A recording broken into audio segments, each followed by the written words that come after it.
Cap, sinong hero ang pinakaayaw mong kalaban? Abangan nyo sa dulo ng video na to dahil doon natin yan pag-uusapan. At para naman sa mga bago lang sa page, ang ginagawa po nating content tuwing 9 PM ay 1 game per day, solo rank game. At ang goal natin sa content natin na to ay mag 100 wins straight. Teka, baka kilala mo lang ako at lagi kang nanonood pero hindi ka pala nakafollow sa page. I-follow mo na yan. Isa lang. Hi guys, nandito na tayo sa 328 day ng 1 game per day. And ang standing natin bago yung game na to ay 278, 49. 278 wins and 49 losses. Kung mapapansin nyo dito guys, nag-spam show na ako ng Mia kasi sabi ko kahapon, 'di ba, magmi-Mia na ako dahil nga ang hirap kalaban ng Mia na to.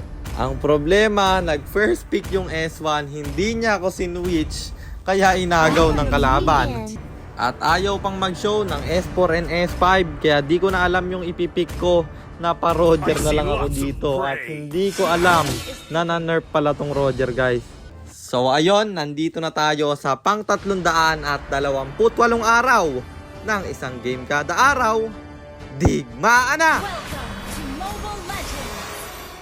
Ang rotation na ginawa ko dito ay red first, kaya ang ikot natin ay papunta sa top. Aabang na lang sana ako sa gitna pero may Ruby dito na lumalim. Gusto kong palagan na ultihan tayo ng Harley pero di natin sasaluhin yung first kill. Ang problema, nag-overstay sa torre. Napatay ko man yung Ruby pre, bagsak rin ako doon.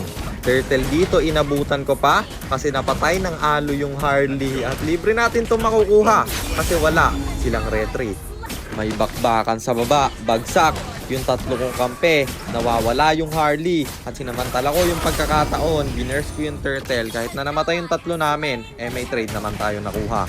Hindi lang yon kasi bukod sa turtle, mababasag pa namin yung torre sa baba kasi Mia lang mag-isa, hindi na siya pumilit pa.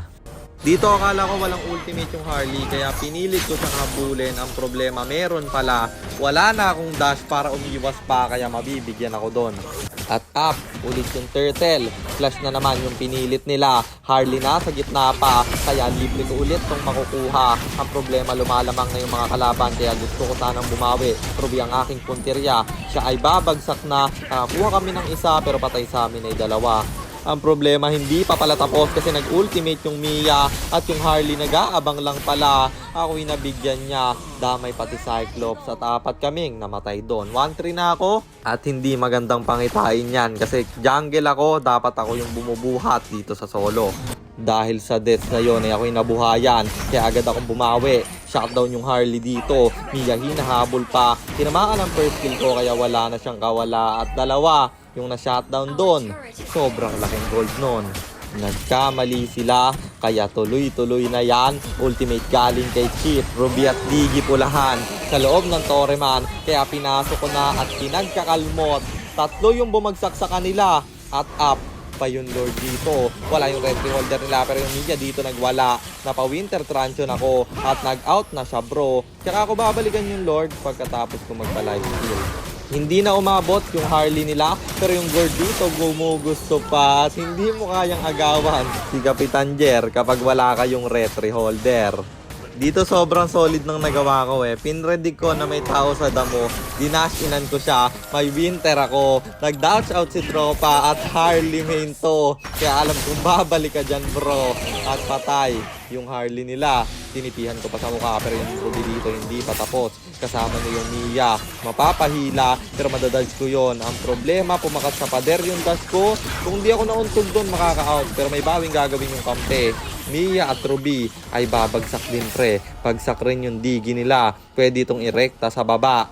Ang problema, Gord yun. Kaya nadepensahan niya ng madalian at Lord na lang ang kinuha ng aking mga kampe. Dito bagsak yung Cyclops namin at mamamatay rin yung Harley. Ang problema, ang pangit nung dash in ko. Di ako pinagalaw, di man lang nakapindot ng winter. At yung Mia, nagwawala na. Nadepensahan nila yung Lord doon at wala na kaming magagawa. Nabutas naman yung gitna kaya okay na din yon. Keep dito papalag sa gitna kaya re-respuhan ko na. Ang problema, may Harley sa damuhan at marunong yung Harley guys Ganyan ako bumitaw ng ultimate SS muna tapos dash. Siguro nanonood sa akin to si tropa at Bea dito. Tamang sniper lang babagsak yung chip, mabubuhay yung Cyclops, pero basag yung tore namin sa gitna. Buhay na ako at oras na para dumepensa. Ulti galing kay Gord, pati na kay Ruby, pero may winter tayo sa loob pre. Ang problema na stun pa rin, napahil pa nga. Nag-buy and sell at nabuhay pa ako dun man. Tapos diretso sa Lord kasi kulang sila ng isa. Burst Lord na ang naging call ko dito. Pinagkakalmot ko na. Harley nawawala sa mapa. Makikipagretrihan ba? Hindi na kasi di na siya umabot at yung Lord ay kami ang nakakuha. Bagsak pa yung Mia nila. Pero may trade naman silang nakuha kasi yung Alucard eh bumagsak din. Ang problema lang, namatay din yung Cyclops pati Beatrix namin. Kaya kulang kami ng dalawa dito. Papunta pa lang yung Alu. Kaya dalawa lang kami ng chip. At wala kaming nagawa kundi mag-out na lang at libreng na depensahan ng kalaban yung Lord Dom. Pumipiyok na, pumapasive na naman. Ito yung error na pinakamalalang ginawa ko sa game na to kasi nag-flow ako ng top, missing lahat ng kalaban at ako'y kanilang inabutan. Tinry ko pang microhan yung Harley dito pero may dalawa na siyang kampe. Pero may F4, magbabay and sell pa sana pero huli na at namatay ako doon. 4 lang yung kampi ko. Ano kaya ang gagawin nila dito? Pumalag sila kahit wala ako. Kaya 3 yung namatay. At itatry kung bumawi. Mia, Ruby, pati na yung Diggy. Kulahan silang lahat. May buy and sell tayo. Pero wala pa rin magagawa sa Mia. Napatay naman ang Cyclops. Yung Mia nila. Kaso lang 4 kaming patay. Sa kanila lang ay 2. Wala na naman ako sa clash. Papalag yung kampe. Bagsak yung Gord nila pre. Mamamatay din yung Cyclops. Pero yung Alucard papasok sa 3. Bibigyan niya yung Diggy. Yun ang unang pinuntirya. At ang kunat niya, grabe yung life steal. Harley pa bagsak. Matatanggal yung immortality. At mapapatay ng chip. Ruby dito nananakbo. At wala na siyang magagawa. Nandito na rin ako.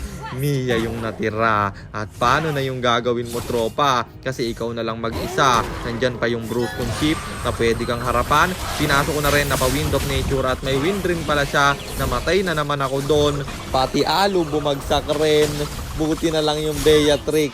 Eto mama yung 2 sniper. Nabasag yung base. Nanalo tayo. At ang bigat ko sa game na yon. Minsan talaga pag di mo ginalingan, doon pa na nanalo no? Or pag pangit yung laro mo. Pero yun nga, nanalo tayo sa game na yon. At ito na naman ang simula ng ating pagkapanalo. At yung laro natin bukas bro, sa epic na. At bakbaka na naman yon. Siguro spam Leomord ulit kasi doon tayo nag-win streak last season. Ang kailangan natin doon iprayo or makuha ko agad yung jungle. Kasi epic lang yan kung cancer ang kampe. Cancer din ang kalaban dyan pre. At sagutin na natin yung tanong ni Idol, anong hero nga ba ang pinakaayaw kong kalaban? Alam na to ng mga dati pang nakafollow sa akin. Pero para sa mga bago, ang pinakaayaw kong kalaban na hero, Freya. Kasi pindot-pindot lang yan, pero napakadaya. Lalo na dito sa solo na bihirang gumamit ng pang-knock-up na hero. Ang gusto puro kumikil. Kaya sobrang hirap kalaban. Yung Freya, lalo na kapag marunong yung gumagamit. Ayun lang, sana nasagot ko yung tanong mo Idol. At sana rin, meron kayo natutunan sa content natin na to. At kung meron man, pakishare lang. Then after nyo i-share, mag-comment na rin kayo ng pa-shoutout para ma-shoutout ko kayo sa mga next nating content. At i-comment nyo na rin ang inyong mga katanungan kasi baka malay mo sa next nating content, comment mo naman ang mapili ko. Kung nagustuhan nyo naman yung item at emblem ko doon, kahit naging pabigat lang ako, eto yon. Tough Boots, Wind Talker, War Axe, Endless Battle, Malefic Roar, Winter Crown, and then Rose Gold Meteor, pang buy and sell. Emblem natin Assassin, talent natin is Thrill, Seasoned Hunter plus Quantum Charge, at syempre Retribution, kasi jungle tayo doon. At para naman sa mga gustong magpapilot ng ML account, nag-PM lang kayo, nagre-reply ako. At syempre, may bayad yun. Kahit hanggang anong rank, pwede nyong ipapilot. At shoutout sa iyo, Eman Makabuhay, kay Zeno Place, kay Sean Wallet, kay Francis Juco, at kay Ralph Sanites. Maraming salamat sa suporta nyo guys. Ingat kayo palagi. God bless. Paalam!